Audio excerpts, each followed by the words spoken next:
Happy 2025, everyone.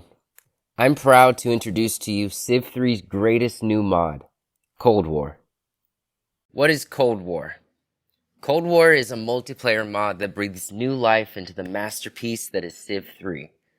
It includes 21 new civilizations with unique units and traits, as well as some new units never before seen in Civ 3 multiplayer.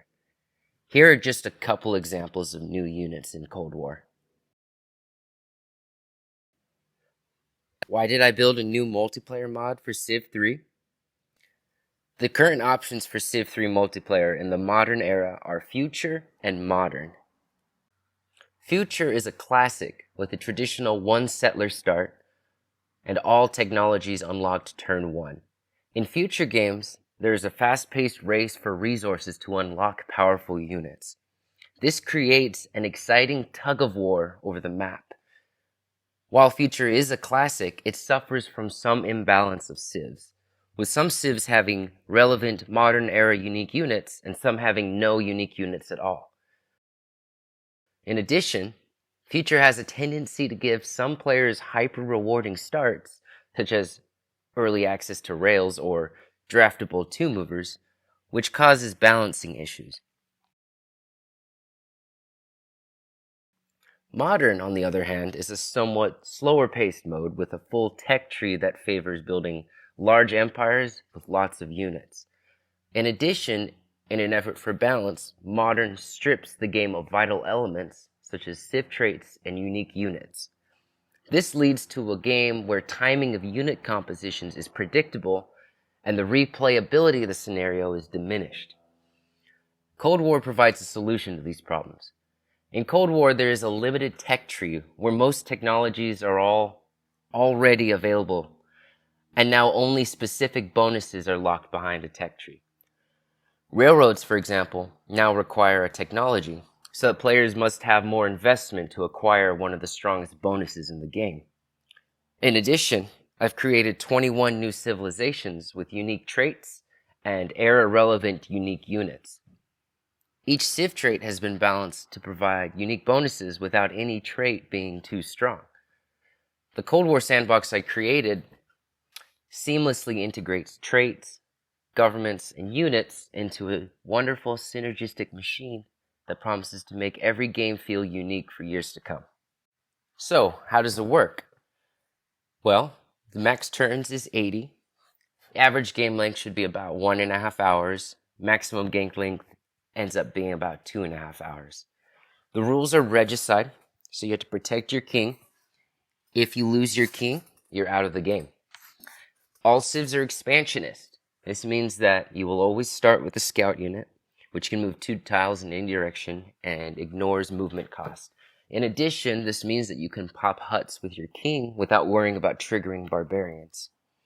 Golden Age is important as well.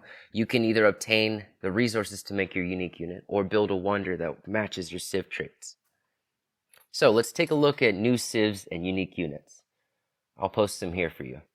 As you can see, each civ has unique traits and unique units relevant to World War II and the Cold War era. Also, we have several new non-unique units, as you can see here. Wonders have been reworked. Ford Motor Company, for example, will provide a golden age for industrious, militaristic, and seafaring civs. Once the wonder is complete, the city will produce a new tank every 5 turns. Here is a list of the new wonders.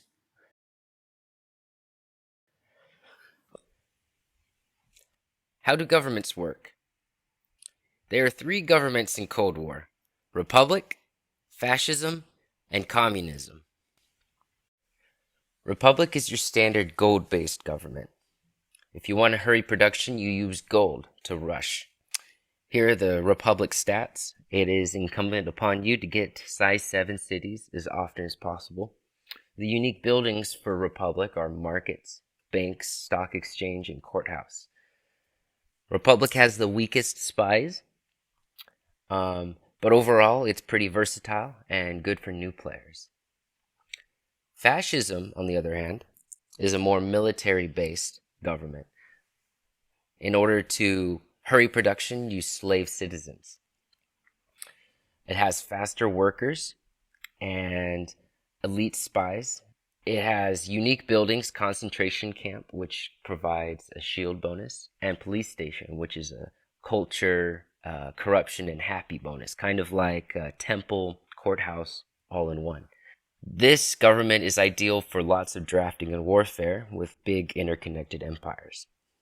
Finally, we have communism, which is also a slaving government. It also has unique buildings, the Gulag, which provides a shield increase, and the police station. In addition, it has cheap granary, cheap police station, and cheap airport. It has communal corruption, which means that corruption is not distance-based, which means you can have cities all over the map that aren't affected by distance-based corruption, and it has elite spies. Cheap airports and low corruption synergizes nicely with settlers that can airdrop up to 6 tiles away, allowing you to claim land and resources. This makes communism the build your empire anywhere government. How do traits work? Traits operate similar to how they do in base game, but with some tweaks. Some traits have unique buildings, and some traits have discounted buildings in addition to their intrinsic bonuses.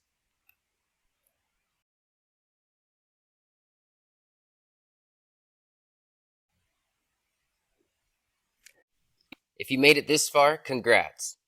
In the description, you will find a link to the scenario file in the Google Drive, as well as a link to a more in-depth strategy guide when it's finished.